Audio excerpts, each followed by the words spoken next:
Hello everyone, this is आशीष कर। Basically आज वाली क्लास में अपन रेडॉक्स रिएक्शन का लेक्चर नंबर 11 डिस्कस करने जा रहे हैं, जिसमें हम सीखेंगे कि आपके पास यदि कोई न्यूमेरिकल प्रॉब्लम आता है उसमें आपको इक्विवेलेंट कॉन्सेप्ट का यूज किस तरीके से करना है, उसके बारे में आज अपन डिस्कशन करने वाले हैं। तो we will discuss around 5 to 6 numericals, right. Basically यही सीखा जाएगा कि इक्विवेलेंट कॉन्सेप्ट को कैसे लगाया जाए, राइट। देखिएगा बच्चा, पहले एक पॉइंट जो इंपॉर्टेंट है वो आप याद रखिएगा। n factor of that compound या that molecule, n factor of that molecule will be taken whose amount is given to you, whose amount is given। सुनिएगा बच्चा, n फैक्टर आपको उसी मोलिक्यूल का लेना है जिसका अमाउंट आपको क्वेश्चन में मेंशन किया गया है, राइट सर। दूसरा एक पॉइंट ऑलरेडी मैं पहले डिस्कस कर चुका हूं। Let us suppose I have this reaction, it is giving Cc plus Dd। What I will write, number of equivalents of A reacted is equal to number of equivalents of B reacted is equal to number of equivalent of C form is equal to number of equivalent of D form, right. ये आपका दूसरा information है। तीसरा information, एक formula already previous lectures में discuss किया जा चुका है, that is number of equivalent is equal to n multiplied by n factor. What is n here, number of moles, right sir. n factor मैं आपको निकालना सिखा चुका हूं, उसका लिंक आपको डिस्क्रिप्शन में मिल जाएगा।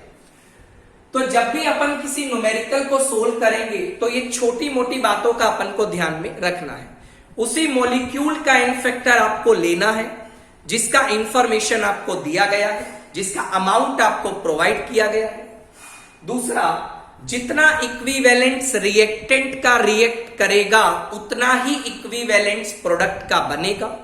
पॉइंट नंबर 3, जो नंबर ऑफ इक्विवेलेंट्स का जनरल फॉर्मूला मैं यूज करने वाला हूं, that is equal to n into n factor, right. देखिएगा बच्चा, पहला न्यूमेरिकल मैं आपके सामने डिस्कस कर रहा हूं, मेरी बात ध्यान से सुनिएगा, जरा ध्यान से बात को सुनिएगा बेटा, सुनिएगा। पहला क्वेश्चन क्या है, how many moles of KMnO4 required in acidic medium to completely reacts with 2 mole of ferrous oxalate, right. आपसे बोला गया KMnO4 का कितना मोल्स आपको चाहिएगा यदि मैं 2 मोल फेरस ऑक्जेलेट से उसका रिएक्शन करवाता हूं। Medium is given to you, that is acid. सुनिएगा बच्चा, अप्रोच कैसे करें। रिएक्शन का प्रोडक्ट मैं आपको लिखना सिखा चुका हूं। I have MnO4 minus, I have FeC2O4 in acidic medium, जैसा कि प्रीवियस लेक्चर में अपन डिस्कस किए थे, MnO4 minus in acidic medium it gets converted into Mn2 plus, right sir? अब टास्क क्या आता है, ये जो फेरस ऑक्जेलेट है ये किस में कन्वर्ट होगा? बच्चा यहां पे आयरन का ऑक्सीडेशन स्टेट +2 है, कार्बन का ऑक्सीडेशन स्टेट यहां +3 है, और लास्ट लेक्चर में अपन ने डिस्कस किया था जो प्लस ऑक्सीडेशन स्टेट वाला रिड्यूसिंग एजेंट है वो अपनी मैक्सिमम स्टेबल में कन्वर्ट होता है, right? What I will gate basically Fe3 plus बेटा आपके पास क्या बनेगा?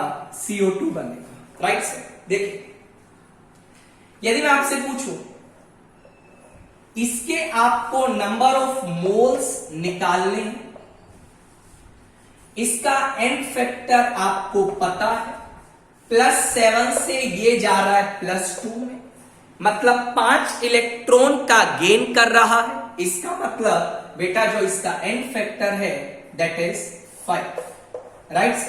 इधर आ जाइए, इसके मोल्स आपको दिए दैट इज 2 मोल, और यदि मैं आप लोगों से पूछूं इसका एन फैक्टर क्या होगा, रेडॉक्स रिएक्शन का एन फैक्टर निकालना मैंने आपको सिखाया था, स्टिल एक बार दोबारा देख लीजिए। आयरन +2 से +3 में जा रहा है, +2 से +3 मतलब ऑक्सीडेशन नंबर इंक्रीज कर रहा है, और ऑक्सीडेशन नंबर जब इंक्रीज करता है ऐसे फिनोमिनन को आप लोग ऑक्सीडेशन बोलते हैं, राइट? +2 से +3 मतलब 1 इलेक्ट्रॉन का लॉस किया, +3 से +4 मतलब अगेन 1 इलेक्ट्रॉन का लॉस किया, बट यहां कार्बन कितने हैं? 2। एक कार्बन 1 का लॉस करेगा तो 2 कार्बन कितने का लॉस करेगा? 2 का लॉस करेगा। तो मुझे आप एक बात बताइए बेटा, यदि मैं बात करूं फेरस ऑक्जेलेट की तो इस मॉलिक्यूल ने टोटल कितना इलेक्ट्रॉन लॉस किया? बच्चा आप बोलेंगे सर 1 आयरन ने किया, 2 कार्बन ने किया, टोटल इलेक्ट्रॉन लॉस आ गया 3, राइट सर? अब जिसका इंफॉर्मेशन दिया गया है और जिसका इंफॉर्मेशन निकालना है, दोनों के इक्विवेलेंट्स आप बराबर कर दीजिए। I can write number of equivalents of MnO4 minus is equal to number of equivalent of ferrous oxalate, right sir? Number of equivalent का फॉर्मूला अभी अपन ने देखा, n into N factor, n निकालना है, n फैक्टर 5 है, n2 दिया है, n फैक्टर 3 है, बच्चा मोल्स आ जाएंगे दैट इज 6 डिवाइड बाय 5। बच्चा इस कॉन्सेप्ट का जो मेन खास बात है, इक्विवेलेंट कॉन्सेप्ट का जो खास बात है, इसमें आपको रिएक्शन बैलेंस करने की जरूरत नहीं पड़ेगी। बिना रिएक्शन बैलेंस करे भी आप आंसर को बता सकते हैं, राइट सर? सेकंड क्वेश्चन पे अपन जंप कर रहे हैं। ये क्वेश्चन आपका IIT एडवांस 2016 में पूछा गया था, बहुत शानदार सवाल है, देखते हैं बच्चा। ये सवाल आपका IIT 2016 में आया था, सुनिएगा क्या सवाल है। When 3 moles of KMnO4 reacts with thiosulfate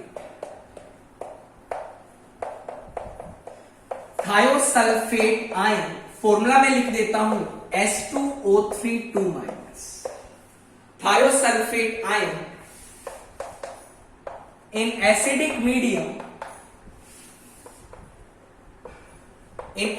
medium, then X moles of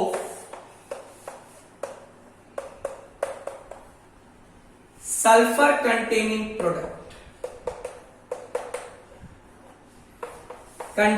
product gets formed। आपसे पूछा गया what is the value of x. बेटा आपको एक्स का वैल्यू बताना है। आपसे बोला गया KMnO4 थायोसल्फेट से रिएक्शन करता है एसिडिक मीडियम में और x मोल आपके पास सल्फर कंटेनिंग प्रोडक्ट बनता है। What is the value of x? देखिएगा इस तरीका से आपको अप्रोच करना था। It's very simple. रिएक्शन सबसे पहले लिखिएगा बेटा MnO4 माइनस H2O3 2 माइनस से रिएक्शन करेगा एसिडिक मीडियम में। सुनिएगा थोड़ा ध्यान से। एसिडिक मीडियम है, it will form Mn2 plus plus क्या बनाएगा? सुनिएगा यहां ऑक्सीडेशन नंबर निकालिए, दैट इज +2 +2 प्लस वाले अपने मैक्सिमम स्टेबल में जाएगा, that is SO4 2 minus, because sulphur का मैक्सिमम स्टेबल जो होता है दैट इज 6, राइट। उसने बोला ये जो सल्फर कंटेनिंग प्रोडक्ट आपके पास बना बेटा इसका आपके पास है x मोल, राइट सर। KMnO4 का मोल आपको दिया that is 3 mole. N factor आप बता सकते हैं, what is the N factor in acidic medium? It is 5, right.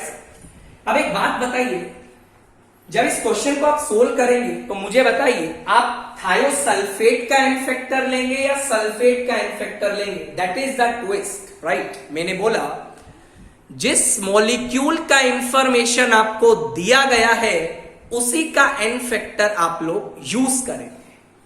ये आपके पास x मोल है तो इसका n फैक्टर अपन निकालते हैं। ऑक्सीडेशन स्टेट +3 है, यहां ऑक्सीडेशन नंबर +2। एक बात सोचिए, +6 से +2 में गया तो लॉस किया या गेन? आप बोलेंगे सर 4 इलेक्ट्रॉन का गेन किया, मतलब बेटा n फैक्टर यहां पे आ जाएगा 4, बिकॉज सल्फर भी एक ही लगा, राइट। तो अपन को करना क्या है, इन दो चीजों का इंफॉर्मेशन आपको प्रोवाइड किया गया है, दोनों के इक्विवेलेंट्स आप बराबर कर दीजिए। I can write number of equivalents of MnO4 minus is equal to number of equivalents of SO4 2 minus, right or not? बहुत बड़ी। It is nothing 5 multiplied by 3 that is equal to x multiplied by 4। तो बच्चा जो x का value आएगा it is 15 divide by 4। तो इस तरीका से आप लोग क्वेश्चन को क्या करिएगा, सोल्व करिएगा। इक्विवेलेंट कॉन्सेप्ट का बेनिफिट क्या है? रिएक्शन बैलेंस करने की जरूरत नहीं पड़ेगी। नेक्स्ट क्वेश्चन पे चलते हैं बच्चा।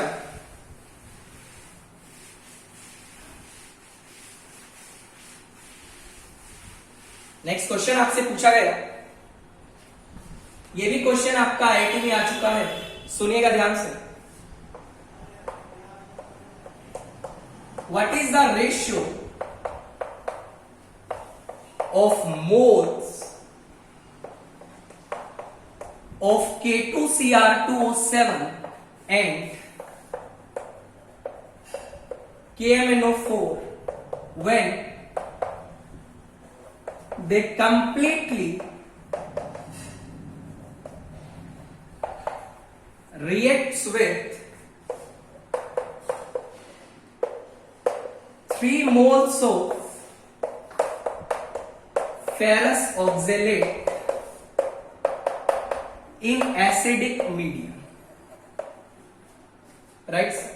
ये सवाल आपको दिया गया, आपको K2Cr2O7 और KMnO4 के मोल्स का रेशियो बताना है जब कंप्लीटली ये रिएक्ट करेगा 3 मोल्स ऑफ फेरस ऑक्सलेट से इन एसिडिक मीडियम। देखिएगा बच्चा, सॉल्यूशन पे अपन चल रहे हैं, देखिएगा ध्यान से बच्चा। यदि मैं K2Cr2O7 का बात करूं, O7 फेरस ऑक्सलेट, ये मोल्स अपन को 3 दिए हैं, एन फैक्टर अभी अपन ने निकाला था दैट इज 3। एसिडिक मीडियम में रिएक्शन करके आपको लास्ट लेक्चर में बताया हुआ है Cr3 plus iron 3 plus plus CO2 बने। डिस्क्रिप्शन में आपको लिंक मिल जाएगा, चिंता मत करें बच्चा। इसके मोल्स अपन को निकालने हैं, मान लीजिए इसके मोल्स आपके पास N1, मतलब रेशियो निकालना बेसिकली। इसका एन फैक्टर का यदि मैं बात करूं, सुनिएगा, ऑक्सीडेशन स्टेट +6 है, यहां +3 है, +6 से +3 3 इलेक्ट्रॉन्स का गेन करेगा, बट एक्चुअल में यहां क्रोमियम कितना लगा है? 2 क्रोमियम लगा है। 1 क्रोमियम 3 का गेन करेगा तो 2 क्रोमियम आपका बेटा 6 का गेन करेगा। एन फैक्टर बच्चा आपका आ जाएगा 6, राइट। दोनों का इक्विवेलेंस बराबर करिए, what I will get 6 N1 is equal to 9, right or not? अब सेम रिएक्शन आप करिए MnO4 माइनस के साथ in acidic medium again FeC2O4 plus H plus I will get Mn2 plus plus बेटा आपके पास Fe3 प्लस बनेगा plus आपके पास CO2 बनेगा। ध्यान से सुनिएगा, इसके मोल्स में N2 मान लेता हूं, N फैक्टर आप जानते हैं दैट इज 5, राइट सर। सुनिएगा, और ये आपके पास है नंबर ऑफ मोल्स आपको 3 दिए, N फैक्टर आपको क्या दिया बेटा, वो भी 3 है। अगेन दोनों का इक्विवेलेंट्स बराबर करिए, what I will get 5N2 is equal to 9। बच्चा दोनों को आप इक्वेट कर दीजिए, दोनों इक्वेशंस को, what I will get 6N1 is equal to 5N2। आपको N1 बाई N2 का वैल्यू निकालना था, what is the value N1 by N2 that is nothing, it is equal to 5/6। इस तरीका से आप इस क्वेश्चन को बच्चा क्या कर सकते हैं, सोल्व कर सकते हैं। देखिए तीनों ही क्वेश्चंस में एक सिमिलैरिटी है, we are not balancing the equation, बिना बैलेंस के भी आप इक्वेशन को सोल्व कर सकते हैं वाया इक्विवेलेंट। देखिए सुनिएगा बच्चा, एक और न्यूमेरिकल डिस्कस कर लेते हैं।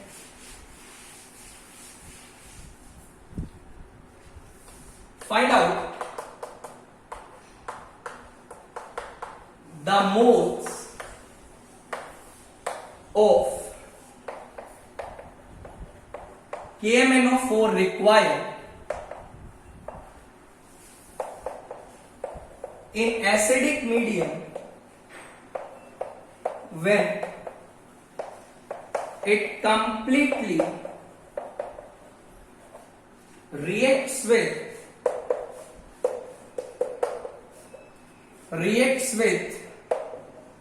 3 moles of Mohr salt। बच्चा मोहर सोल्ट की मैं एक बार बात कर लेता हूं। मोहर सोल्ट का फॉर्मूला आपके पास क्या होता है, शायद आप लोग जानते भी होंगे,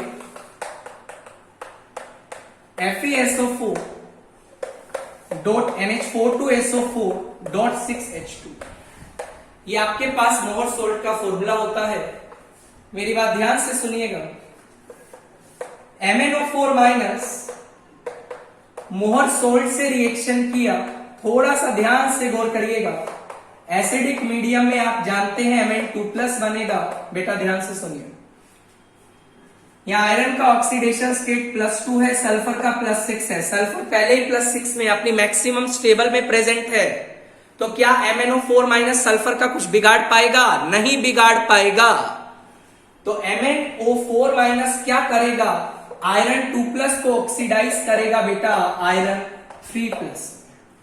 ध्यान रखिएगा, ये क्वेश्चन बहुत इंपॉर्टेंट है। मोहर सोल्ट में जो काम का रिड्यूसिंग एजेंट होता है that is iron 2 plus, right. करना क्या है, कुछ नहीं करना, आयरन 2 प्लस से 3 प्लस में गया, मतलब इसका एन फैक्टर क्या आ गया, 1 आ गया। मोहर सोल्ट का एन फैक्टर किसी भी रेडॉक्स रिएक्शन में, स्टेटमेंट ध्यान से सुन लीजिए, मोहर सोल्ट का एन फैक्टर किसी भी रेडॉक्स रिएक्शन में 1 होता है। और इन जनरल आप मोहर सोल्ट का एन फैक्टर निकालोगे, जैसे सोल्ट का एन फैक्टर आप निकालते हैं, that will comes out to be 4, right. वो डिपेंड करता है, मोहर सोल्ट को आप रेडॉक्स रिएक्शन में यूज कर रहे हैं, एन फैक्टर 1 आएगा। इन जनरल आपसे पूछा मोहर सोल्ट का एन फैक्टर बताइए, दैट इज 4 आएगा, बिकॉज सोल्ट का एन फैक्टर भी आपको निकालना सिखा दिया है, डिस्क्रिप्शन में आपको लिंक मिल जाएगा। सुनिएगा बच्चा, 3 मोल्स आपको दिए, मोल्स आपको 3 दिए, और आपको इसके मोल्स निकालने हैं, एन फैक्टर तो अपन जानते हैं दैट इज 5। कुछ नहीं करना, दोनों का इक्विवेलेंट्स बराबर करिए, 5 multiplied by n that is equal to 3 multiplied by 1. What is the value of n? It will comes out to be 3/5. Again question में देखिएगा, रिएक्शन बैलेंस करने का रिक्वायरमेंट नहीं। एक और क्वेश्चन डिस्कस कर लेते हैं, सुनिएगा बेटा, थोड़ा ध्यान से सुनिएगा। आपसे बोला गया how many moles of KMnO4 required in acidic medium when it reacts with reacts with 3 moles of ferric oxalate. Ferric oxalate लिखा इन एसिडिक में, दैट्स फेरिक ऑक्जेलेट। अभी जो एग्जांपल लिया था उसमें अपन ने फेरस ऑक्जेलेट लिया था, ज्यादा डिफरेंस नहीं आएगा, ध्यान से सुनिए। आंसर की मैं बात कर लेता हूं, MnO4 माइनस है बेटा, ये आपका फेरिक ऑक्जेलेट है, एसिडिक मीडियम है। एसिडिक मीडियम में अपन जानते हैं Mn2+ तो बनेगा ही बनेगा, राइट और नो। अब देखिए आयरन का ऑक्सीडेशन स्टेट +3 है, कार्बन भी +3 है। आयरन पहले से ही अपनी मैक्सिमम स्टेबल में है, तो क्या KMnO4 उसका कुछ बिगाड़ पाएगा? नहीं बिगाड़ पाएगा। इसका मतलब आयरन का तो कुछ नहीं होगा। कार्बन +3 में है, कार्बन +4 में जा सकता है, CO2 बना ले। बच्चा इसका मोल्स आपको पूछा गया, एन फैक्टर इसका अपन जानते हैं, that will equal, that is 5, right. What is the number of moles? That is given 3। अब इसका n फैक्टर निकालना है, +3 से +4 में जा रहा है, लॉस कर रहा है, अगेन लॉस कर रहा है। कितने इलेक्ट्रॉन का लॉस कर रहा है? 1 इलेक्ट्रॉन का लॉस कर रहा है। ध्यान से सुनिएगा, +3 से +4 1 इलेक्ट्रॉन का लॉस हो रहा है। मेरी बात दोबारा सुनिएगा, +3 से +4 1 इलेक्ट्रॉन का लॉस हो रहा है, बट यह टोटल कार्बन कितना लगा? 6 लगा। एक कार्बन के लिए 1 का लॉस, 6 कार्बन के लिए बेटा 6 का लॉस। इनडायरेक्टली n फैक्टर आपके पास इसका 6 आ जाएगा। दोनों के इक्विवेलेंट्स बराबर कर दीजिए। 5 into n is equal to 6 multiplied by 3, n का वैल्यू आ जाएगा, दैट इज 18 डिवाइड बाई 5। देखिएगा इस तरीका से जो रेडॉक्स रिएक्शन के बेसिक क्वेश्चंस हैं उसको आप सोल्व कर सकते हैं। कुछ नहीं करना है, आपको नंबर ऑफ इक्विवेलेंट्स को बराबर करना है। नेक्स्ट क्लास में हम लोग बात करने वाले हैं कुछ redox reaction, special redox reaction, जैसे आइडोमेट्रिक, आइडीमेट्रिक, राइट। इनके बारे में अपन नेक्स्ट लेक्चर में डिस्कस करने वाले हैं। उम्मीद करता हूं आपको वीडियो काफी अच्छा लगा होगा। वीडियो अच्छा लगा तो चैनल को लाइक करिएगा, सब्सक्राइब करना मत भूलिएगा। दोस्तों के बीच में वीडियो को शेयर करते रहिए। आप लोग अपना ध्यान रखिएगा। Take care, bye.